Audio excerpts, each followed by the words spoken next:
get a contract, agent actually gives them one.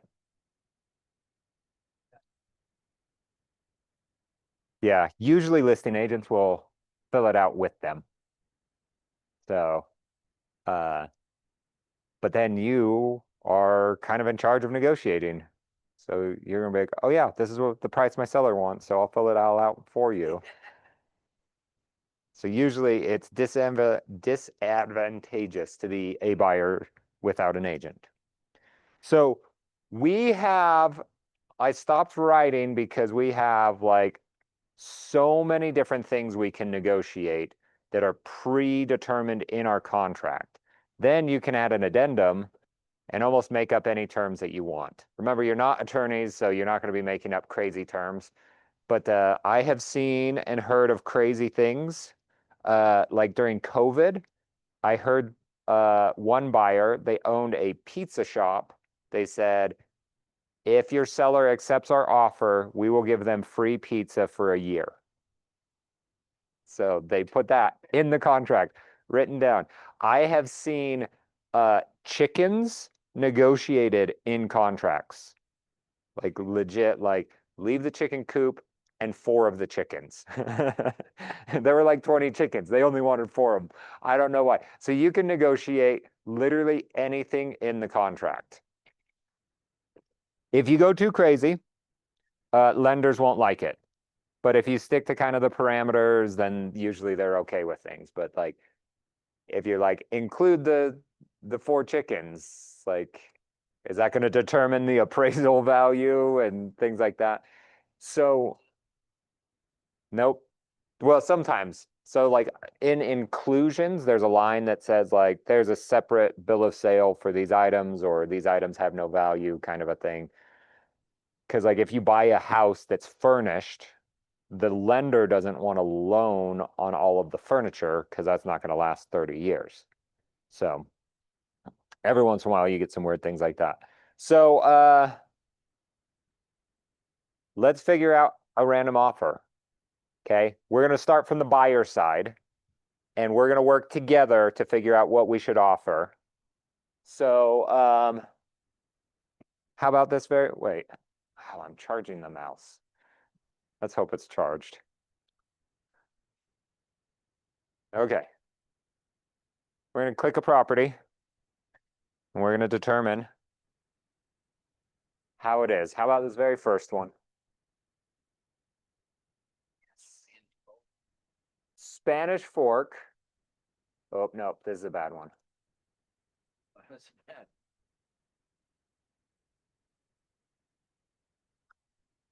Because it was 1 day on the market. Active time clause. How about Mapleton? Here we go. So, listed at 389.9.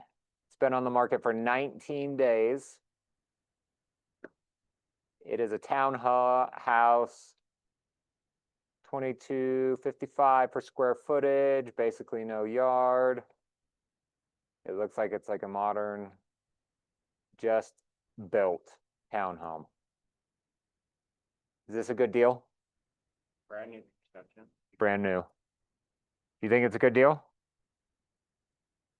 How about you guys? Maybe? We got to see some comps. So this is what I do with every single buyer. How do I want to sit here to do this? So every single buyer, when they're always like, what do you think about price? I'm always like, well, let me double check. Here's how I double check. I am going to do, wait, I want to click a button in here.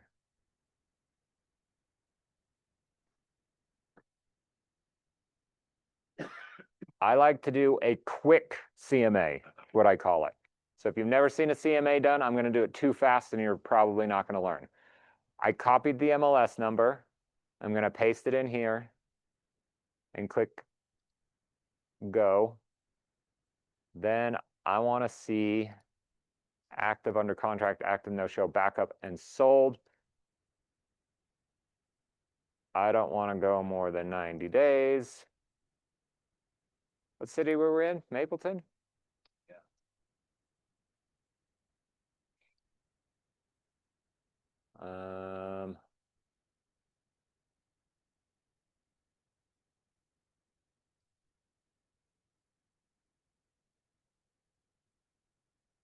Oh my goodness, look at all of these that we have.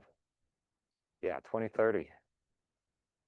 2100, 2400. 51. Oh my goodness, look at all of these results that we have.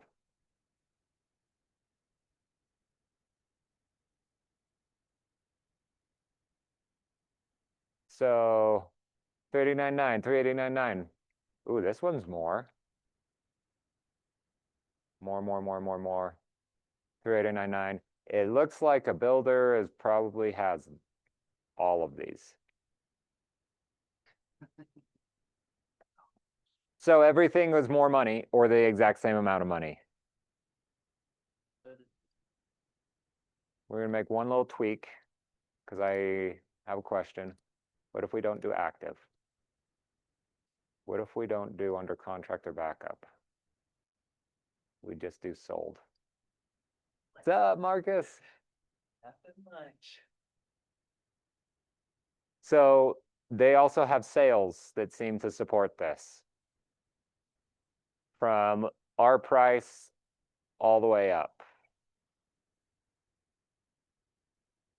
Gosh, why are these way more money than this one?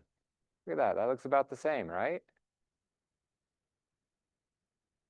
Oh, because the sold price is different. Oh my goodness. Can I put that? Is that a thing? Sold. Oh, show.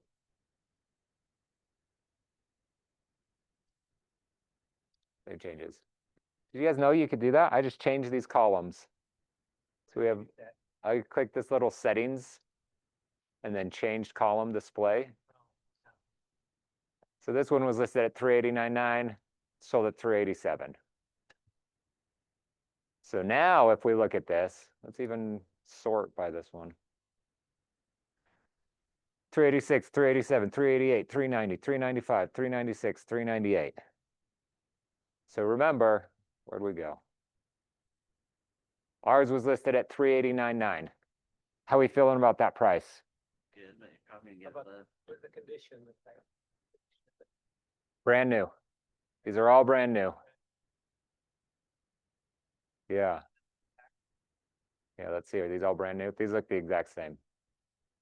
Harmony Ridge, is that where we're looking at? Of course they didn't put a subdivision. Why would they do that? Woodland Ave? What is this one? Heartland? So you could negotiate for closing costs. See, for them to pay more in closing costs. Let's see if they go for it. So this one was on the market for 164 days. Then it was under contract for 4 days. But it also sold as a conventional loan. Something's wrong there. How long did the loan take? Not 4 days. So something was wrong with all of those dates. David Jackson with Edge Realty. They didn't update it. Yep. So these are Edge Home type things that we're comparing to. So comp wise, this looks like a pretty good price. Days on market, 19. What's our average days on market right now? 62. Did you say 62 last time? Okay, just making sure. Yeah. I said 60-ish, and I couldn't remember if you said more or less than me. So 19, so it's less days on market than the average house. So this is still competitive. So if we were to build an offer that we're going to send to Jake here, that's also at KW Westfield, this is, well, no, Salisbury Homes. What would be a good offer? Let's take this from 2 ways. Number one, let's do a good offer that we think they would accept. What would you guys say? Oh, I bet the sellers would accept this. What would you make an offer for? What? 370? But remember, you also want to help your buyer, but so like best for your buyer, but you think the seller would accept it. We need to be like 370. Are you guys agreeing with this? This is a group effort. Who's on board with Chris at 370? Yeah, we think that they'll accept it and we're doing the best for our buyer. But we're worried more about getting it accepted right now.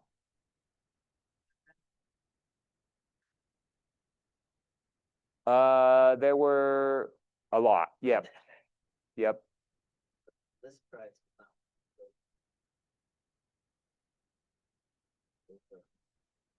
Yeah. Let's see. Where were we again? All these numbers are blending together. 386, 387, 388, 390. You guys on board? Do you think the seller would accept the 370? If you were the seller, what would you want to accept? Kind of around asking, because it looks like that's kind of where it is.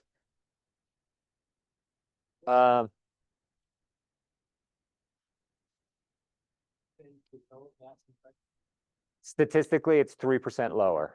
Yeah. Come on 8 days in this room at 10 o'clock.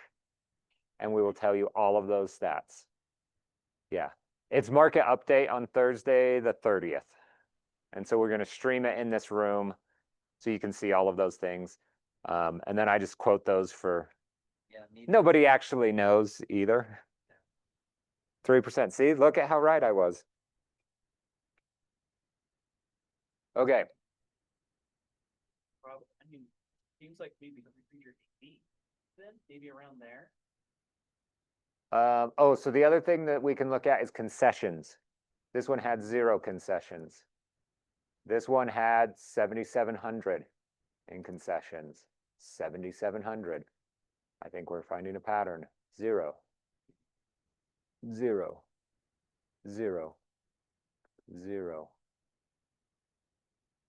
0. 0. 7,800. 82. 14,500. This one's also more expensive. Oh, that was the same one. 12,000. So some of these, as you math them out, it's closer to like 400. There were a couple that were like 380. So, oh yeah, question. I want to either like, let's say we put in like a full offer of the 389, but then we ask questions or whatever, around the 77, whatever. Uh-huh. On the contract, you like, let's say you submit direct seed, you put that on it in the very beginning, or can you submit it like asking for like technically buyer and things on closing costs, and later on in the process, you ask?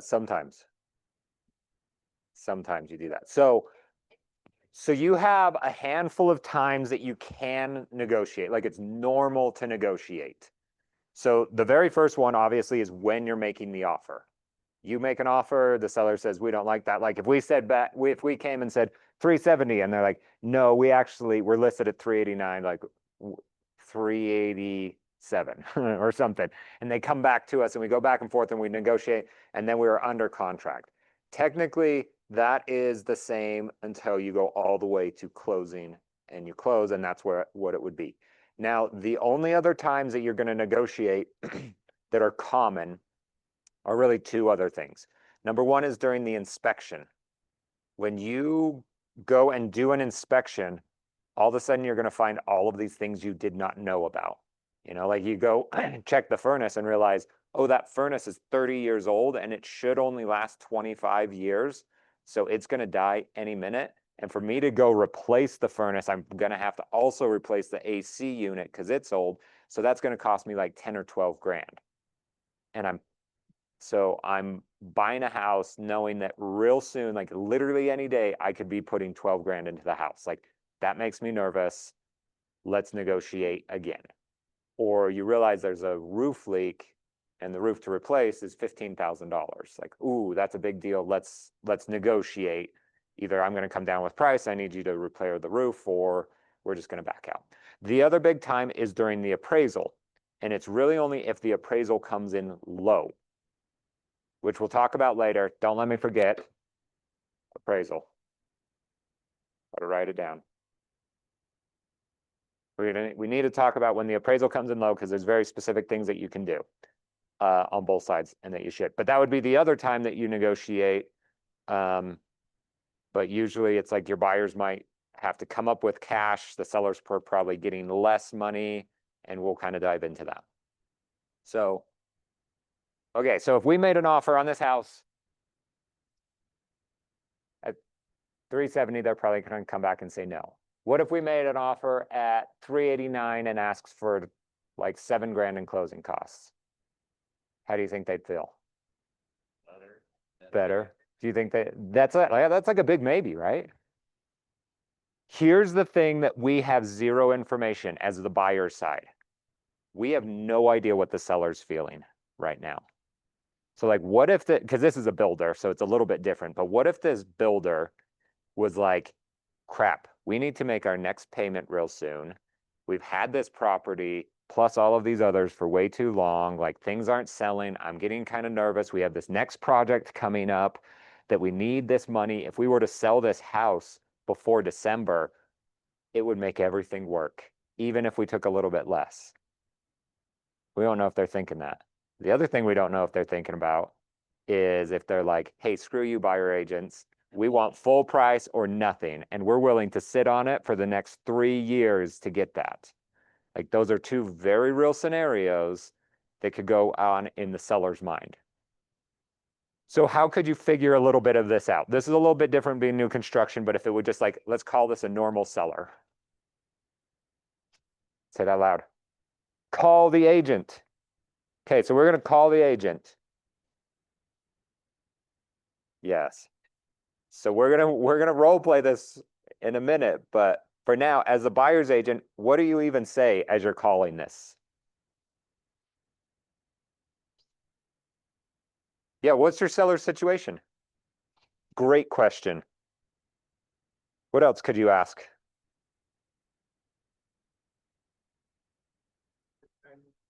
Yeah, what's their timeline? Yeah. In an ideal world, when are they moving out? Yeah. I always like to ask everything except for money, right?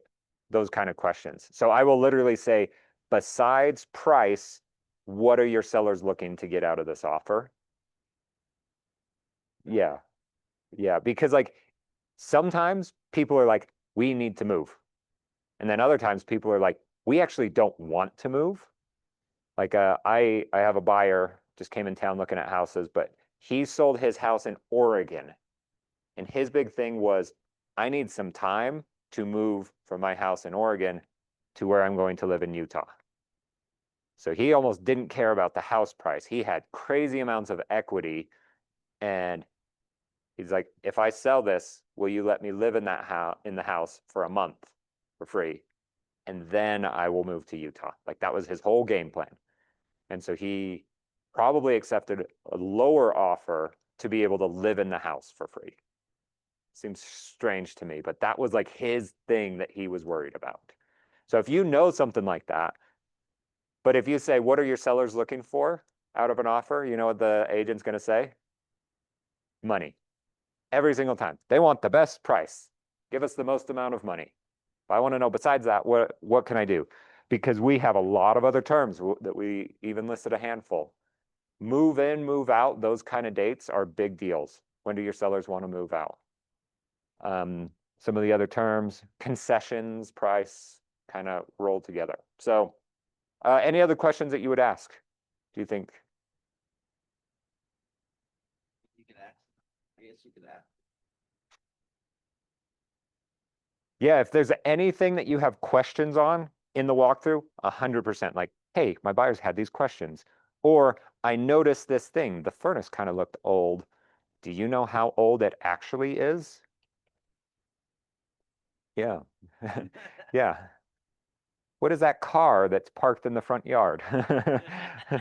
Is that going to be removed? Yeah, whatever you see that you have questions about, those are the things that you call and ask.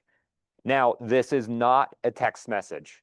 That is like one of the biggest life hacks that you could probably do when you reach out to a listing agent is call them. Because if I say, hey, what's your seller looking for besides price? And you give me any answer, Chris. Time, cool, okay. Like, what do you need? So I kind of did this with Chris, but it was a little awkward because I didn't prepare him. I said, okay, and then I just didn't ask another question. I left this big pause. And what did Chris do? He automatically filled it with talking. If you do things like that on the phone, people will tell you way more information than you should. It will feel really super awkward. My wife gets mad at me all the time. She's like, you're really bad at talking on the phone. I was like, or am I really good? But if you say, yeah, besides price, or what are your sellers hoping to get out of this? What's your seller's plan? Why are they moving? And then you just say, okay, almost like you're taking notes. You don't have to take notes, but you're like, oh, okay. And then just leave a pause. Longer than you think it would be. A lot of the times, they're going to start filling it in with more information. And you know the information they're going to give you? Everything they probably shouldn't. A good agent won't give you hardly anything, right? It's kind of like we're playing poker. You don't want to show anyone your cards. So call them. Because if you text them, you can't be like, pause, wait for it. But in a conversation, just that awkward pause. People are going to fill it in. So wait a little bit longer. Like, how do you like also stop from like oversharing yourself? Like, Yes. if they follow up, then like, well, also, what is your client looking for? Is there something specific they want from the house? Like, how do you like maybe like tell them like, you know, money, but then also like don't you know too much, but also want to keep them still like. This is a great question. And we're going to practice this Okay. today. So get ready. Get ready. Yeah. When do you want to close? When do you want to move out? And some people have very specific things. Some people are like, we need to close before we have to make our next payment. And that's their big deal. And other people are like, who cares? It all kind of maths out that we'll end up with the same amount of money either way. And other people are like, I need the weekend to move. Like, give me the weekend to move and I'll give you the world. Like, you just never know what they're looking for. So some of those things are going to be a little bit different. So the way that okay, I have another scenario. So we're negotiating between buyers and sellers, right? But it's kind of like buyer's agents and listing agents negotiating against each other. You have one other person as the buyer's agent that you're going to negotiate against. Your buyer. Not always, but every once in a while. So what if we look at this, all the comps are saying it's decently priced, and they're like, what if we offered them $350? That's Chris's response. He just laughs. How do you respond to that?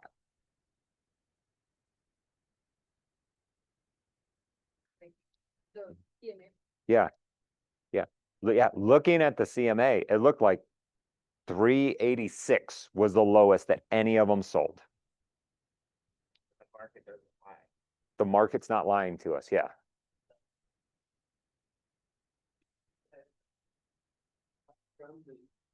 Probably, for example, they said that we've got to sell quickly, or we've got.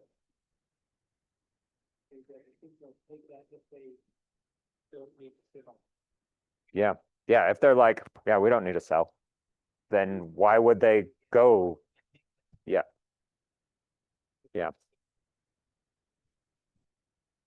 Yeah. Yeah. This is grandma's house. She paid it off. Property taxes are doing it.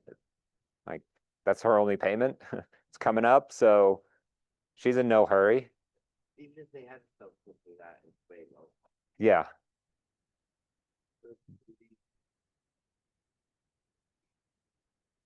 Yeah. Maybe they're in pre-foreclosure and then someone's like, gosh, that's at least something. big takes it. Yeah, so all depends on the scenario. So call the listing agent, find out as much as you can, because you're either gonna be like, yeah, I think this is the time where we jump in way too low, right? Statistically, an offer is 3% lower than the list price. With this one, it seems like everything is selling right around this price. And so I don't think we have the opportunity to go 3% lower, which is like, I don't know, 11 grand. What's the math on that? So, so for us to go, like, it also wouldn't be weird for us to offer 11 grand lower, just knowing that on average, we're offering 3% lower. Now, here's my thing, and every agent's a little bit different on this. I want to justify my offer. So I'm okay putting in a super low ball offer as long as it's justifiable. So like when I make an offer, if I can go pull some comps, even if they're not great comps, if I have something to support me making a 350 offer, then I'm going to make a 350 offer. If we walk through and realize, man, this place needs some work and it seems to be priced as if it doesn't need any work, but we're going to have to put 30 grand into it, yeah, I'm going to make a 350 offer, because you never know what a seller is thinking, right? This seller might be like, okay, on day 20, we're going to lower this price 10 grand. And if you offered 10 grand lower, they're like, oh, look at that, 10 grand lower. That's exactly what we're going to do tomorrow. You don't know these things. So definitely call the agent and definitely do this. They're not going to tell you that. Yeah, a listing agent's not going to tell you, I'm going to lower the price. Okay. All right, let's find another random one. What's this one? It's not into a condo. I don't think that's the heat kicking on. By the way. Everybody else not freezing. It's so cold. Yeah, I still have my jacket on. Ooh, okay. Jessica, she just graduated from the productivity coaching program like 3 weeks ago. Here's her listing. Here's what we're gonna do.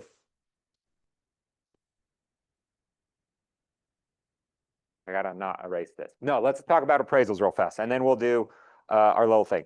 So the appraisal, if you guys do not know how appraisals work, the bank makes the buyers pay for someone to go verify the price so they know they're not lending too much money on something, right? That's the whole idea. It's to cover the bank's butt. The buyers pay for it. And you could claim like, oh, well, it's good for the buyers too, because that makes sure they're not overpaying. But do you know what? Once you close on the house, that becomes the new comp. So they're never overpaying because now they just set the comp for the whole world. And every real estate agent's going to look at it and be like, oh, look, we just sold for this much. So that means my house price is a little bit more and we're on the upswing or whatever. So it's hard to overpay for a house unless you are the only one that does it. And then like everyone else is paying lower, you know, like that townhome. If you're like 389, but everything else is selling over 400, let's offer 400. And you sell it for 400 and then everyone else is like 389, 385. Like you might be the only one, but besides that, it's hard to go higher. So appraisals. So let's say we buy this house and let's just buy it at list price, $654,900. The appraiser comes in and he says, this is actually worth $644,900. So $10,000 lower. You as the buyer's agent, remember, your goal is to get them the house that they want at the best price and terms. So the best price and terms would be lower the price. When you get a low appraisal, there's a handful of things you can do. Agents always say, I'm going to go check out the comps and make sure the appraiser didn't like give us bad comps. If you are the buyer's agent, that is the worst thing that you can do because you want them to have a lower price. A lower appraisal means you get to negotiate the price to be lower. So as a buyer, a low appraisal is not bad. It's an opportunity. If you're the seller, 100% you want to go through and look at every comp that they did, because if I can go pull a comp that justifies me pricing it higher, I'm going to send that to an appraisal and be like, why did you not use this? This is justifying my price. You could come up. Chances that the appraisal comes up because you as an agent send an appraiser or a comp is close to zero. Have you ever had it happen? I've never had it happen either. Listen to this. I got an appraisal on my property that I bought. So I bought a house in 2015. 2 years later, market's going up like 6, 7, 8% a year. 2 years later, I got an appraisal and the appraiser's like, I don't think you're going to appraise for what you want it to. And I'm like, I'm not trying to like take money out or anything. Like I literally just need it to appraise for what it appraised for 2 years ago. We've been in an awesome market. It's like, yeah, that's not going to happen. He sent all of these comps. I'm an agent, so I went out and looked comps. I found a house the exact same floor plan as me, 1 street away, that sold for higher than every comp that he used. I sent it to him. You know what he did? You're not an appraiser. You don't know what you're doing, is what I was told. So I gave him the middle finger, walked away, and didn't refinance my house like I wanted to. But it was to save like, I don't know, like $50 on my payment. It was not that big of a deal, so wasn't too worried. But that's a typical thing. Like imagine someone being like, oh, you're not a good real estate agent. Like I'm a seller of a house. I know that you do this as your profession, but you're not good at it. We just ended up selling it later on. Yes, you could get another appraisal. I don't know if they talk to each other on normal loans. On FHA loans, it sticks to the house for 6 months. So if you have an FHA buyer and they get a loan and the appraisal comes in low, every other FHA buyer is going to use that same appraisal for 6 months, which is very advantageous if the appraisal comes in low and you're an FHA buyer. You'd be like, we're going FHA because we don't have cash. We just proved that the house is worth less. Any other FHA buyer is going to come in at this price. Like, good luck trying to sell it. Like, you almost have the power, which is a big part of negotiation, right? So if it comes in lower, here's my script that I always tell every buyer. So, okay, buyer, good news, bad news. We have an opportunity to buy this house for less money. However, it might mean that you come up with some cash.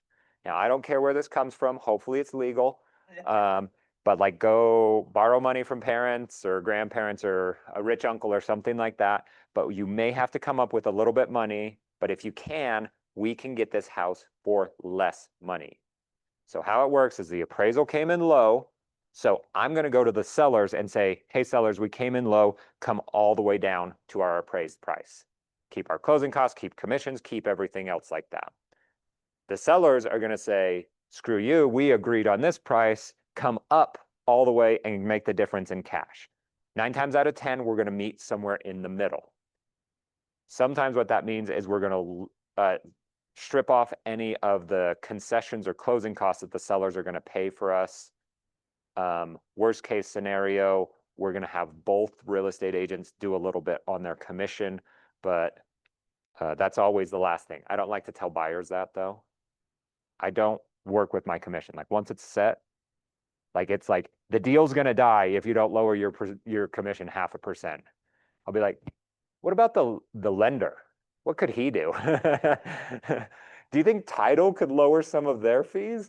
And then after everything doesn't work, then I'm like, all right, I'll come down 0.25%. Like, but we need 0.5%. Listing agent, how about you? Do you got 0.5% that or 0.25% that you could lower so we could make this work? You just don't know by asking. Like people will do the craziest things if you ask that. So that's the only time you get to negotiate with the appraisal. And now we're going to do our little thing. If the appraisal comes in fine or high, you don't negotiate. Yes. Feel that. No. Sort of. In your offer, you usually put it. You Yeah. don't have- you know, Yeah, because you'd put all that in the writing. Yeah, because in the offer, you'd put like, I'm getting 3% commission, and then it comes low. You'd have to have an addendum changing that to 2.75. Yeah. Yeah, so they would know.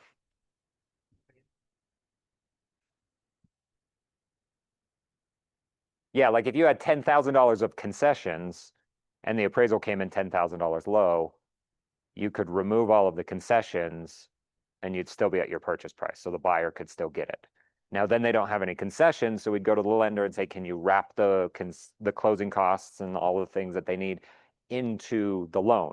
So they might have a little bit higher interest rate, but then they can make it all work. Yeah. Okay. Yes.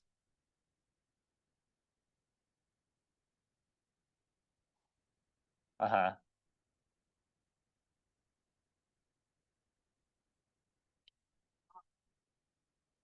Yeah, so the bank won't loan more. So like if it appraised $10,000 lower, they won't loan any more money. You can buy it for more, but it all has to be cash above that. Does that make sense?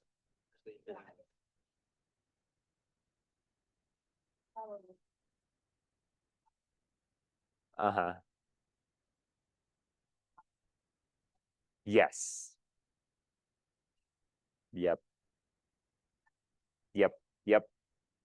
And so then we'd look at everything else like that. So like lenders can roll some of those into the rate and give you a little bit higher rate to cover some of that. Or like technically, if you're a 3% buyer's agent commission and 3% listing agent, that's 6% that's built into the price. So you could lower those as well. So there's a lot of different levers. Your commission should be your last thing that you give away. Because if you get in the habit of giving away your commission, you're going to look up and be like, I do a lot of work and don't make a lot of money. But if you get good at giving away other people's money, like the lender or the listing agent, then you'll look up and be like, I'm good at this. I'm making a lot of money, even if I have problems.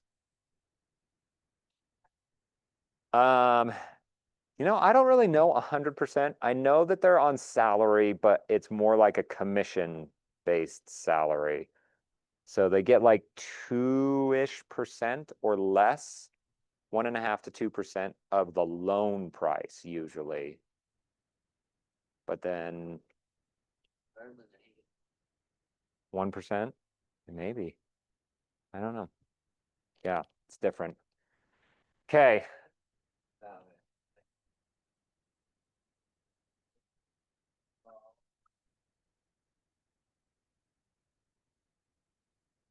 I'm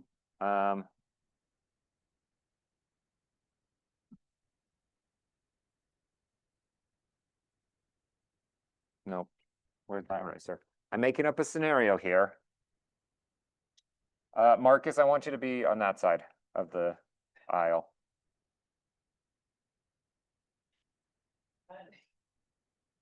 Um,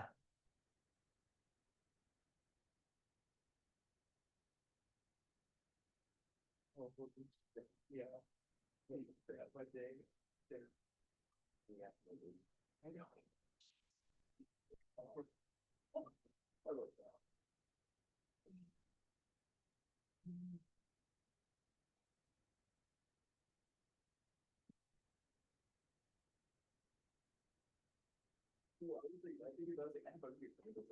Like the sun was like going to you guys as well, so you probably would be like, "Ooh, this is cool." You're right. okay. What scenario do I want to give you? They have the sellers. We're buying this house. We're going to assume that it's priced pretty okay. It's been on the market for 56 days. There's some comps higher, there's some comps lower, there's some comps that justify it. You've seen other houses, things like that. What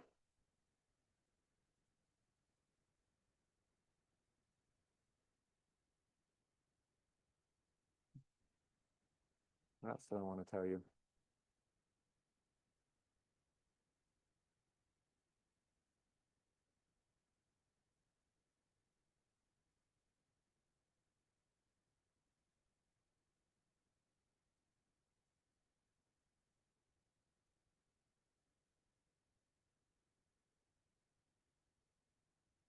All right. So here's your scenarios. You guys can make up any backstory around this that you want to. And so we're gonna go that the buyers just walked through the house. And now you're getting ready to call the listing agent. Who's gonna be our listing agent? The spokes listing agent. Everyone's pointing at Randy when his back is turned. Okay, who's our spokes buyer person? McKay. Okay, McKay, make your phone call to Randy. And again, you can make up any backstory that you want around these people. I just give you a little key details. Okay, go. Ring, ring. I'm great, how are you? Great, so I actually have a buyer. They absolutely love it. You don't, you can say whatever you want. Yeah.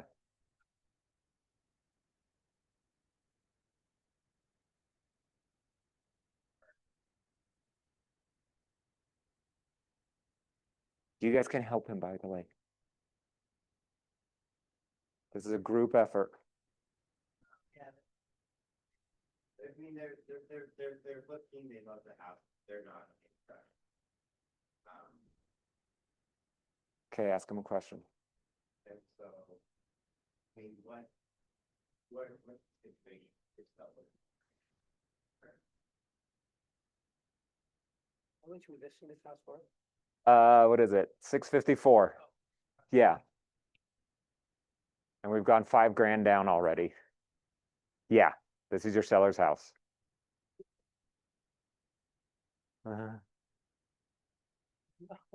So you got this this info, Okay, oh, okay, and then you get to make up the rest. let's see, how would I respond? How do you think it's gonna?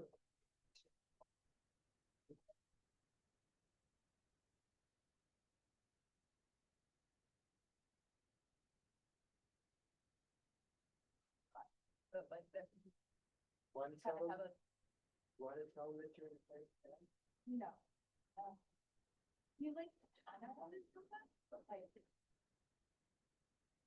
This is where the fun comes in being an agent because you're technically working against them right now, but you also want to be working with them.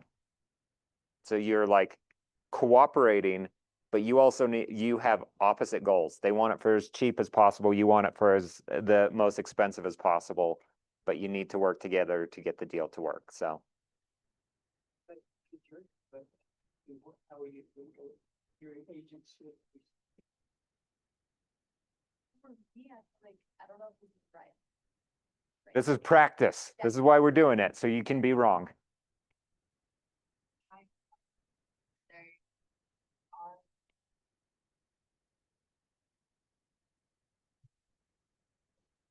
Well, and Randy, I've run some CMA. I mean, I think the house is surprised.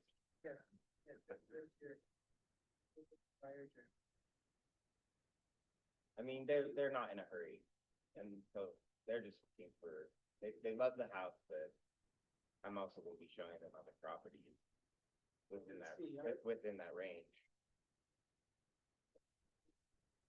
I mean, it sounds like your sellers are looking to sell right away. What I'm getting at.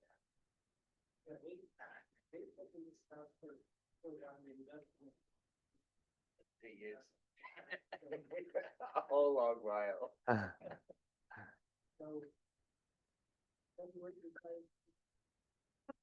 Well, no, I'm just wondering, I mean, I'm ready to write up an offer, but I don't know, I think I'm gonna show a few other places first.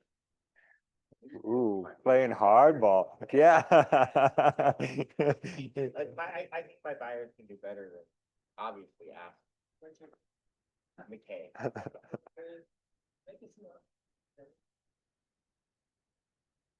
And I guess that's where we go from there, but in the meantime, we'll probably look at other places, so. Okay, let's analyze what happened here. How do you guys feel like this conversation went overall? I think we both. Was there anything wrong? They love this house, sell it, and they're like, oh, they're willing to pay. Yeah, so you wouldn't have given away that they love this house. I would say they, oh, they like. It. Yeah. If you say love, and they're like Yeah, really interested. Say like anything. yeah, But I wanted to keep it open, like they're just looking. in the Yeah. area. They're in no It rush. could be like, I love this house Or- for the right price. which sometimes is real. Yeah.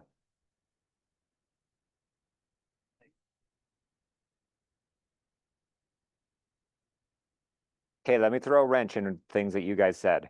Not that they were wrong, but I just want to give you an idea. Okay. So, imagine that the sellers, I'm making up a scenario, not that this is real, but the sellers are like desperate. And you say, well, we're going to show them some other houses. And they have someone else call them the same day, saying, I think we're going to make an offer. So, That they're thinking about it. And you're like, well, we're going to go see other houses. If you guys end up making the same exact offer and neither of you are budging, the one that seemed more secure or more sure of it is going to be accepted, right?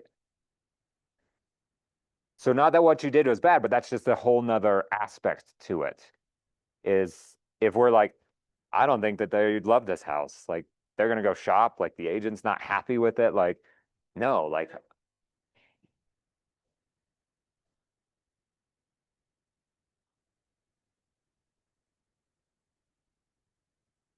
Oh, we've already seen it now. Oh, you've seen it. Yeah. I think like we just finished walking through it. You don't discuss an offer over the phone. I never give like a Not like number or a price. Yeah. Seller, hey, Yep. what are they looking at? We'll send you an offer. Yeah.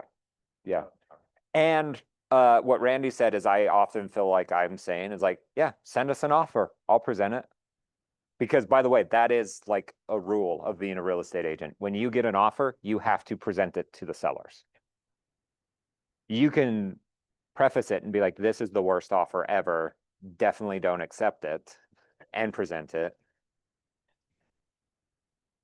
Yeah. Okay. So buyers.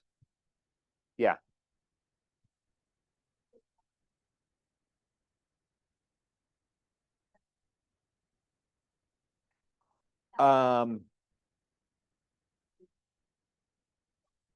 Yep.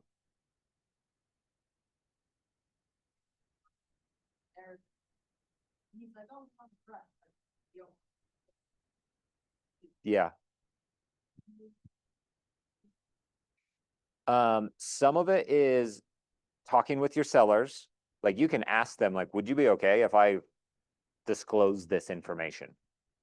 And that's always a good idea. The other part is kind of knowing what needs to be said to get the deal done, and then what the ramifications of those things are. Like if you guys are like, we need to close as soon as humanly possible, or we're going to lose earnest money on another house, or we're going to miss out on our dream house that we want to buy, or we're going to get foreclosed on, or something like that, then selling the house might be a better scenario, even if you take 5 to 10 grand less, right? Like if you said to the sellers, like, I could get you sold right now, take away all of your stress, get you into your dream home, but you're going to get $10,000 less. Would they say yes to that? Or would they be like, no, I'm going to keep living in my stress. We're okay letting this dream house go and we'll go find another one for $10,000. Like that's kind of weighing those options. Yeah.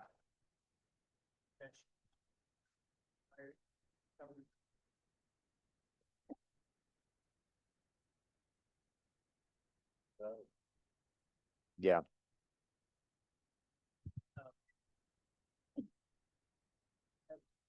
And sometimes they can. They won't take them. Bless you. And I Yep. Yeah, some of the information is helpful, and then some of the information is gonna hurt and get your sellers a lower price. When in doubt, I don't disclose. If you're like, ooh, this is probably gonna be too much information, just don't tell the agent. And you can always end the conversation exactly how Randy did. Why don't you send us an offer? I'll present it. Okay, question. It's like, would another possible like good question be like, especially if they do say that they're in a rush and like, saying like, hey, my clients aren't so much though. Is there like, is the listing price at like like this is the lowest we want to go to make this like happen fast? Like, sorry, I'm trying to figure out how to like phrase this. Yeah, like, are they willing to Like, lower the can I price? convince my clients to move fast on this? Would that be something like a good question to ask? Yeah, or you could even like do it as an assumption, like, you know what, like if you guys are in a hurry, I think I can get my buyers to move quickly with the right price. And so they almost like expect an offer that's a little bit lower. Yeah, So, okay. but so we're not doing the full negotiation on the phone. We're gathering information. As a listing agent, if you feel like you're done giving out information, the answer is send me your offer and I'll present it to the seller. As a buyer's agent, don't disclose like what you're going to offer or anything like that. You don't even need to talk bad about like, why are you even priced this much? Everything else is seeming like so high. The reason I don't like talking like that is because you're calling the listing agent to potentially make an offer. So they know on the other side, like, well, if I'm so poorly priced, why are we having this conversation? So you don't need to beat them up too much on the phone because they'll kind of laugh at that. But we still have the opportunity to do that. So our next thing is we are going to write the offer up, right? We're going to use any information that we gathered from the phone. Did you guys get anything helpful, do you think? Figured out there's a quick timetable. Quick timetable. Okay, so then we would write the offer. So if we're at 654, 900, discuss amongst yourself. I want to know what price you want to do. And if there's any concessions, and then when do you want to close? We're just going to leave it at those three big things: price, concession, and closing date. And then we'll present that to the sellers. They both get out their calculators.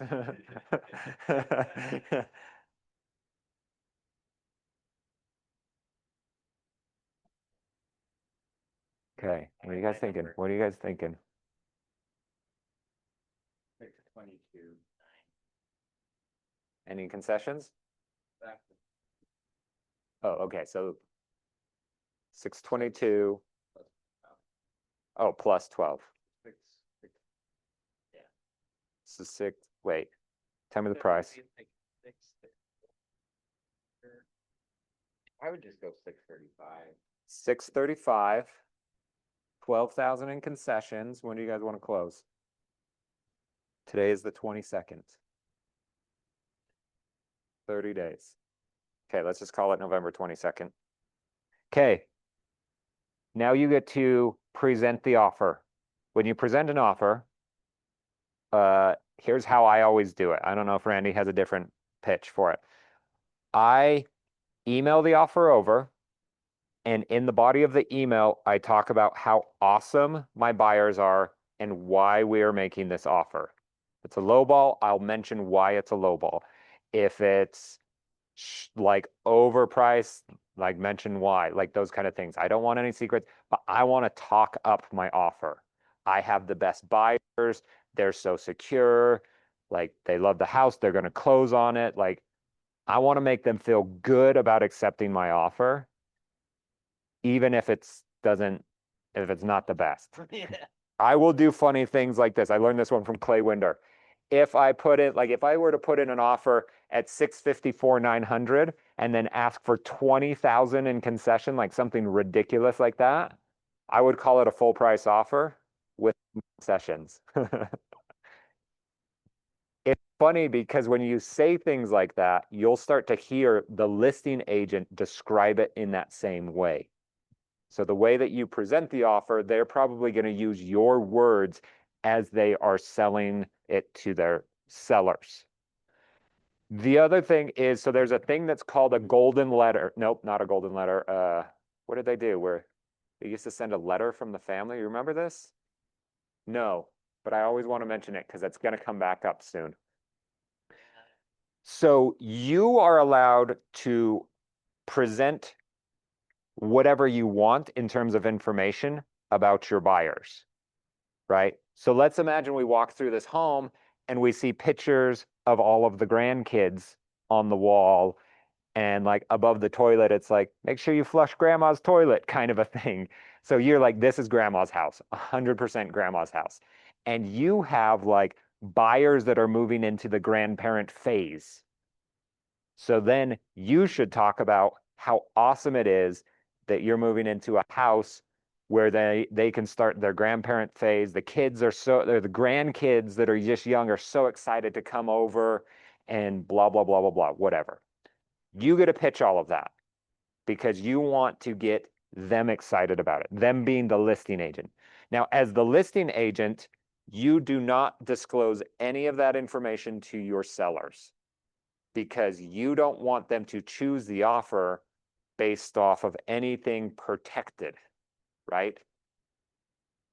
These are a family that's going to move in and they're going to be coming into my same age and life.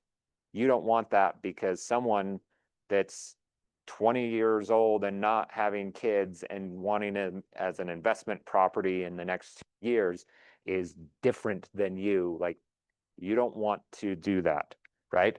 It's not a family house.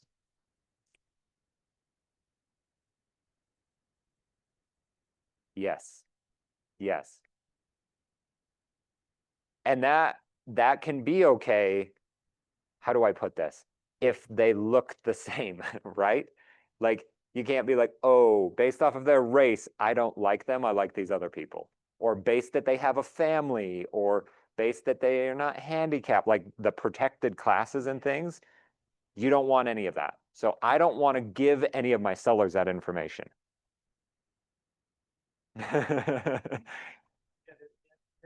Yes. So be very careful. So you guys are presenting your offer and you say how awesome it is. You send it in an email. Then I would always follow up with a call. Hey, I just wanted to let you know we sent an offer to your email. Just want to make sure you got it. Sometimes I'll do this by text, depending on what time I'm sending it. Just let me know that you received it and what your sellers are thinking. If I talk to them, I will say very similar things that I'm sending in my email. Love this offer, super strong, full price, minus concessions, like quick date. Like if they said something like we need to move out quick, I'd be like, we kept all our deadlines tight so we could move quick for you. And like, I'm just trying to sell them. But some of it's like marketing, like I'm going to use their words that they said to try to explain that my offer is that. Even though like a 30-day close, is that fast? That's very normal, but we're going to call it a tight deadline so that we're there. They've already been pre-approved. You can talk to the lender. They're great, blah, blah, blah, blah, blah. And then you move forward. So what do we decide the price? 3 or 6? 635.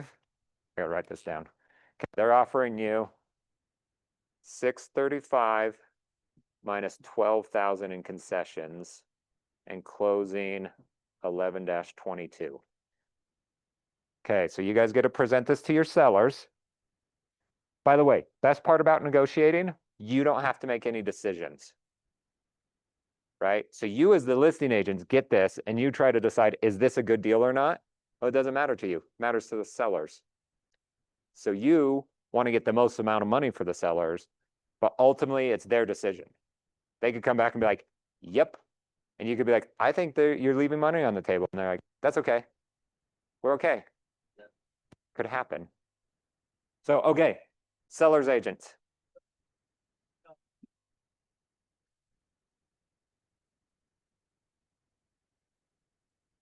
Okay, so husband and wife of the sellers.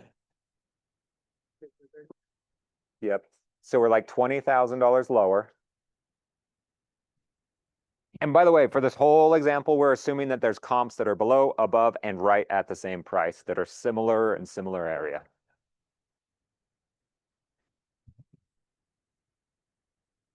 with the condition.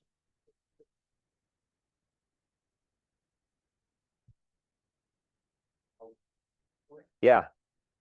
What if, so like, imagine you call me, I'm the seller, and you call me and you're like, I got this offer, I'll send it over to you.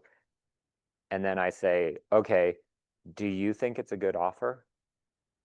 Do we have any opportunities here?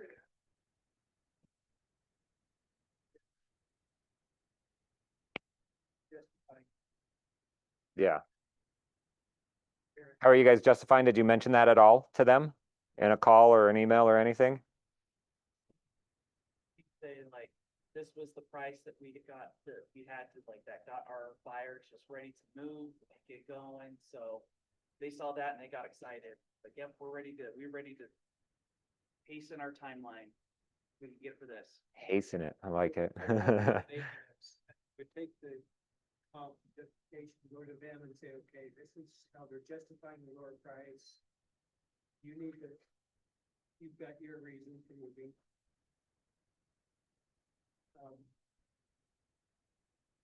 So you've got to tell.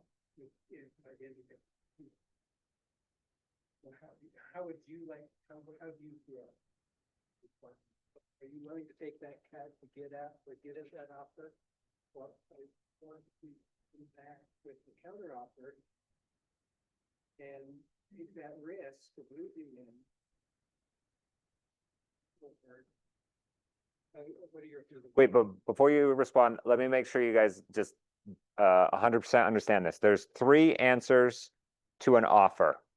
There's a, we accept it, we reject it, and we're not going to counter you, like this is dead. And then the third and most common is we are going to counter you, and you're going to change some part of it and send it back to them. With your timeline, and we don't have the offer. Yeah, we don't have an offer. This is our first offer that we've gotten for this property, 56 days on market. So I, as an agent, I can't make that decision. You have to, I can give you like. What's your advice? Counsel. Yeah, what would you guys say if your seller said, what's your advice on this?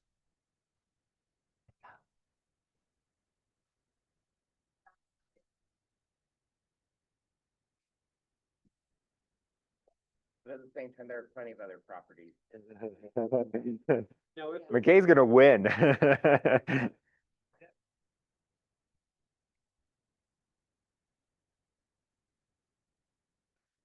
So let's talk a little bit about psychology for a second from the seller side. Okay, what would happen if you counter them? Like, what can they do? Accept, reject, or counter? What do you think they're more likely? Like, let's say we do a reasonable counter offer, not like $100 less than we're currently listed. Like a counter that's saying like, just come to our price. So we're still at 635. Yeah, 635. Yeah, so if you said 645, like, is that reasonable enough? Do you think they would reject that? I'd be open to it. So they wouldn't reject it probably because it's a reasonable request. Like you're a little bit low, like let's come up, kind of an idea, right? we don't know their, yeah, we don't know. Like, how deep that. But, yeah, normally, we recommend that. Who's bought a house in here? Kind of. Kind of. So imagine walking through a house. And this kind of happens when you rent houses too. Imagine you walk through a house and you're like, I think this is the one. And then you make an offer, or even on your rental, you like apply for the rental. What are you doing after that moment? What is that like? You're kind of like, oh, I hope they accept this. I hope they like, let me in. Like, I hope, like, you're almost like antsy and excited about it. When you make an offer, it's that same feeling, unless it's an investor. Investors typically don't care about things, so it's a little bit different. But typically, once a buyer makes an offer, they're just a little more bought in. So for you to come back and counter them, usually it doesn't, usually they're not like, "Pfft, they countered me 10 grand? Screw them, I'm out of here." Sometimes they do. But most people are like, ooh, I'm kind of excited, like, let's see what happens. So, okay, what would you guys counter? It sounds like you're leaning towards countering. Ian, you have to decide then. One has been. We're going up 10 grand? We okay with 12,000 closing costs and closing on the 22nd of November? Okay. So we'll smash it back. So now when you are countering as a seller, I always reply to the email that they sent me. And I say, here is our counter offer. We feel like this is the best thing to get it done. And I'm pitching why it makes good sense for both of us, right? This is the collaboration. You do an addendum. Yep. And you check counter. That count. So justify Yes. why we're making that count. And that would sell. Yes. So, and these can be, not that they're made up, but they're things that you guys might not even know. Like maybe since we lowered the price 5 grand, we've had 5 showings and you were one of them. Like you don't know what's on our side. So we could even say things like, we've actually had a lot of interest lately. And so we feel like this is too low, but this would get the deal done. Yeah. Yeah, we're gonna have some fun with a final offer. Okay. So now we hit it back over to you guys. We send you the email. I would always text, just in case you're not paying attention to your email. Hey, just sent you a counter, check your email. Now you guys get the email. 6:45. You are gonna go to your buyers and say, hey, cool news. I got 6:45. Still paying concessions, still the same date. How are you guys feeling about that?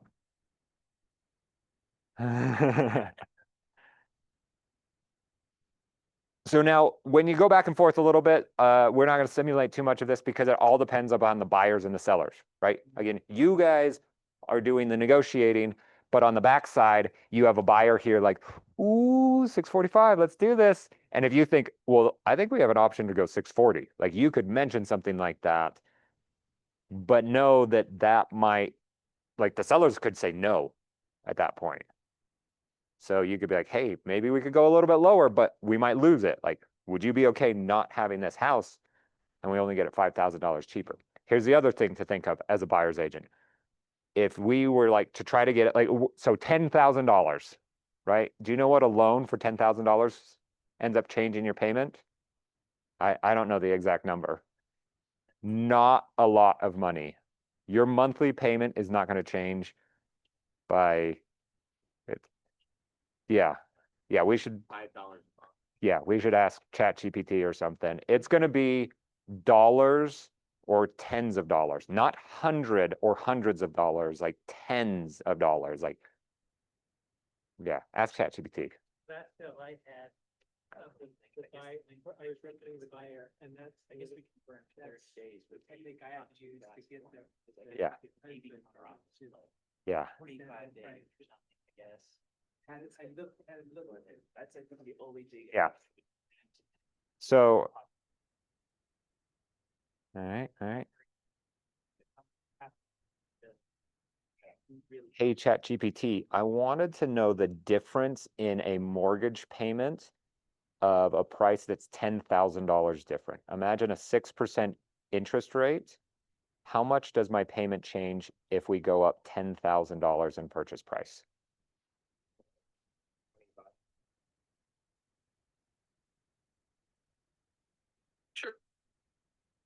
So if we're just looking at a rough calculation, we can break it down pretty simply.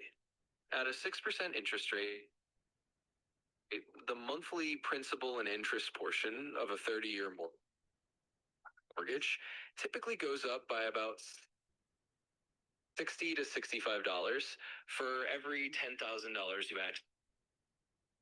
Okay. So like 60 bucks. Most people spend that on You have a coffee. voice on though. yours?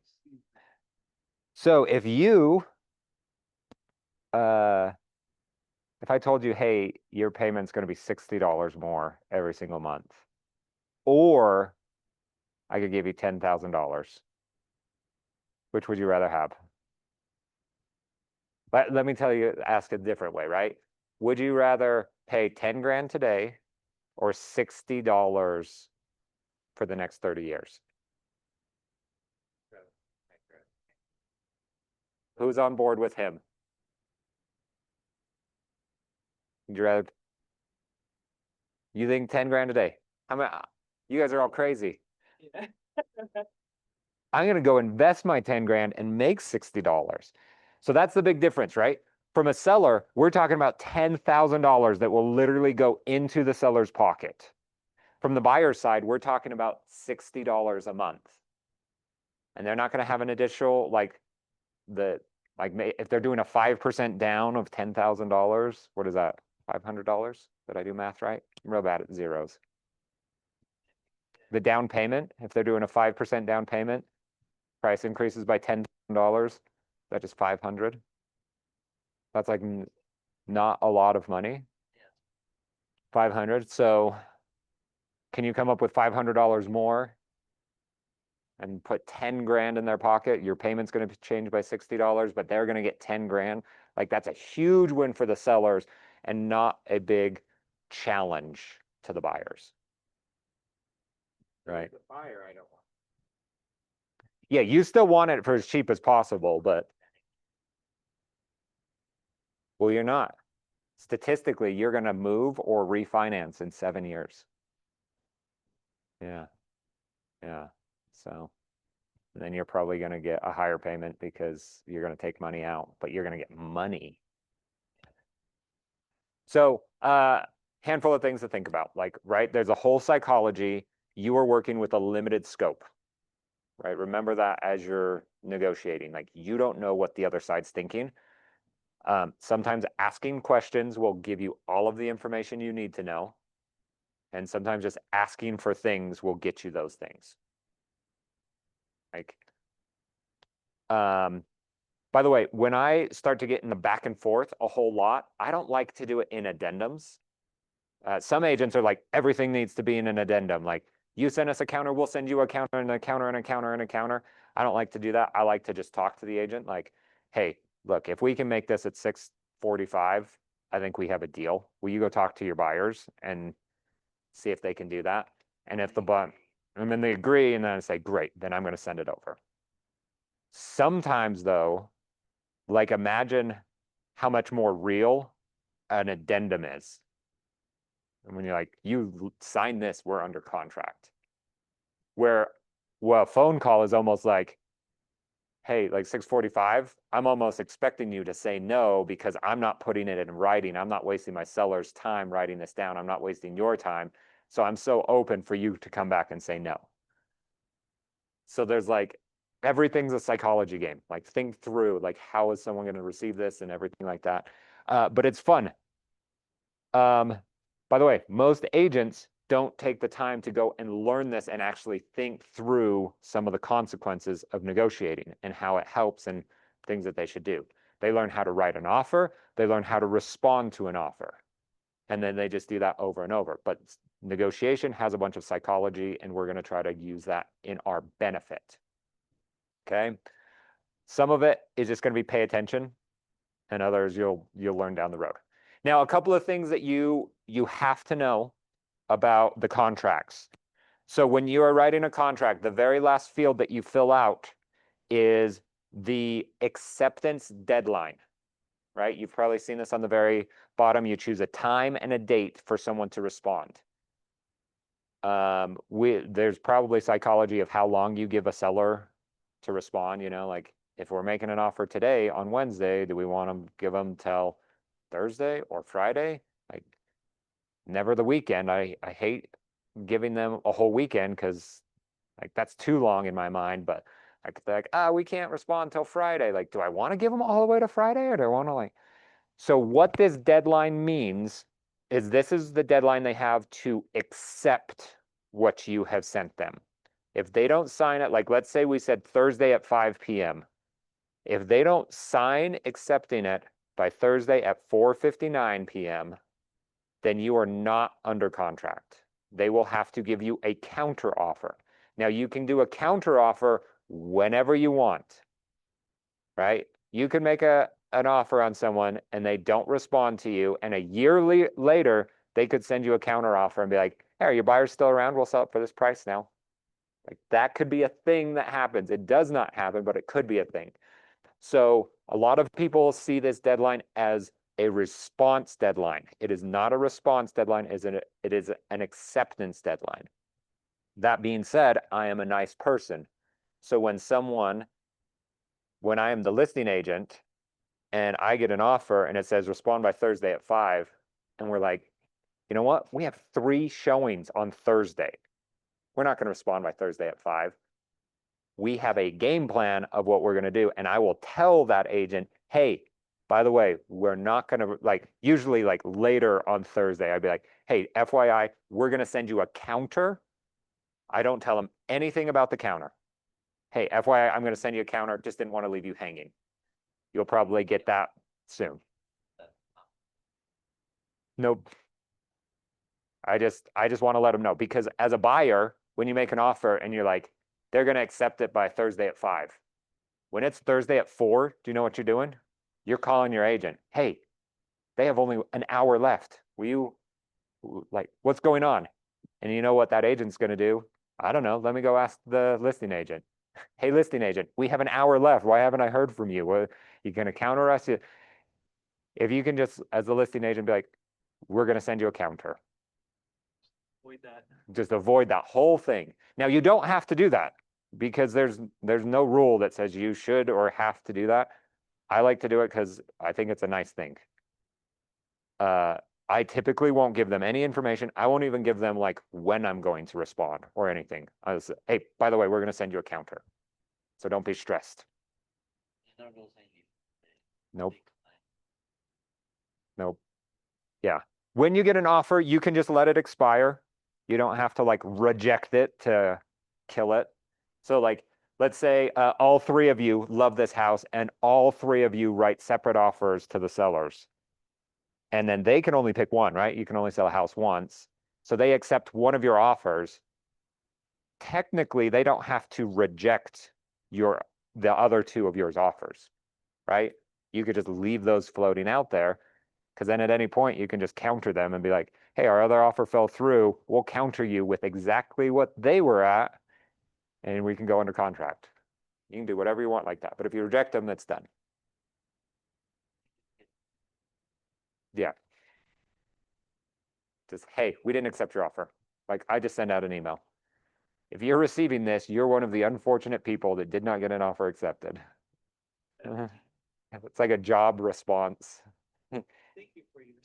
Yeah.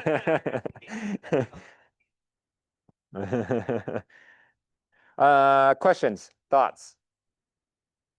Anything you wish we would have covered? Where do you draw the line? Like, I'm so stubborn. Like, Yes, I do what is best for client and I'll do whatever I want. that's the line. I'm that SOB who's like, no, we're not.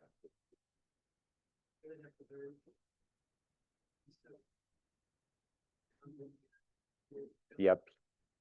Well, because so there are some times where you're going to want to counsel people and be like, we need to be a little more stubborn on this. And then there's other times where you're just going to have to let their personality make all of the decisions.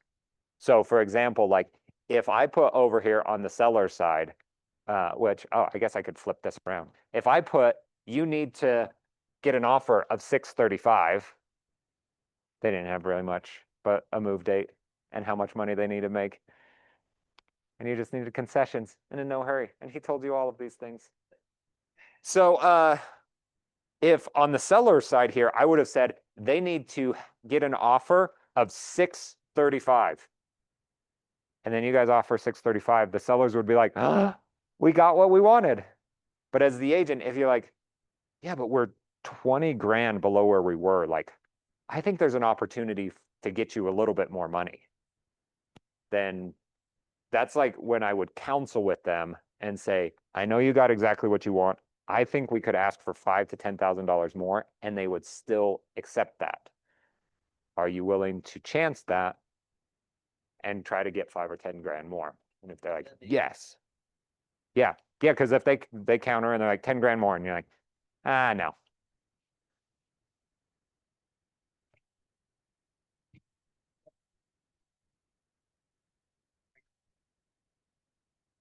You raise my hand.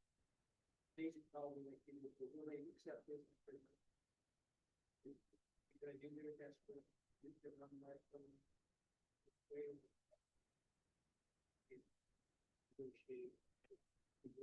Yeah, I wanted to pull up real listings for those specific reasons, like 56 days on market, 62 is our average. We're 1 week away from an average listing. So if we think of this as like a hill, we're right towards the top and we're on the way down, like something's got to break. Their price is not working. 90 days. Yeah, 19 days, like you're not going to be able to do anything. So you can almost like create a story in your mind with some of the data that you have. We could even click here and see like, okay, when was the last time they lowered the price and try to extrapolate from there. So November 1st, or I mean, October 1st. So they went almost a whole month and then lowered it by $5,000. We're, what are we, 21 days in and they haven't lowered the price again. So I can almost assume probably by the end of the month, they're going to be having another conversation to lower the price.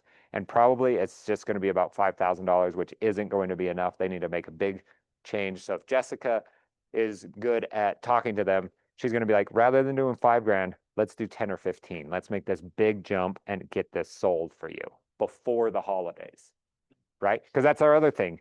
We're moving into the holidays. How do you like showing your house when you've decorated for Thanksgiving and then Christmas? Like, do you put up your Christmas tree with all of the presents underneath it if you're having showings?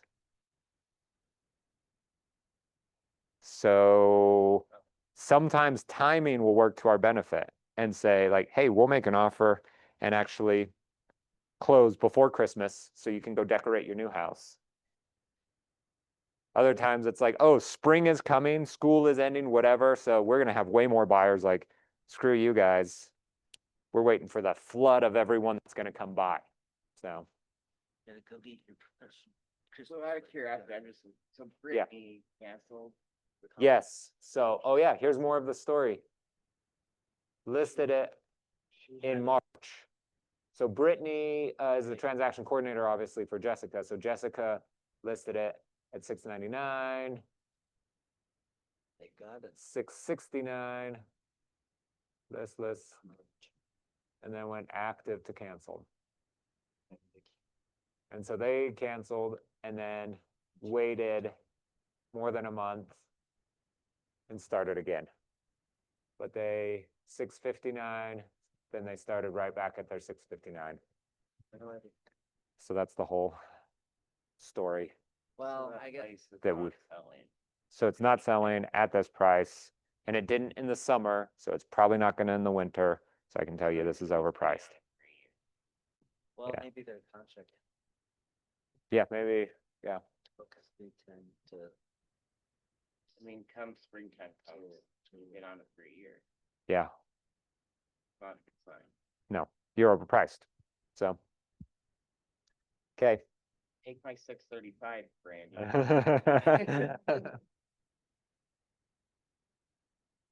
Okay, you guys are awesome negotiators now. Oh, yeah. But you have some tips, you have some tricks. Agents will try to gather any information that they possibly can. I've known agents that will look up on the MLS. You can see how many properties have sold in the last 12 months from an agent, and they'll click through all of them and see list to close price, amount of concessions, and get an idea of like, okay, well, the market's at 3%, but maybe this agent's at like 6% below list price that they're accepting. So then you might be like, they seem like a weak negotiator. Let's just make low balls. You can do it however you want.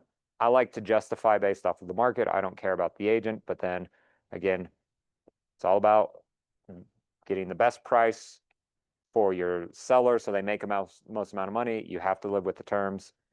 And the buyers, you want it as cheap as possible with the best terms.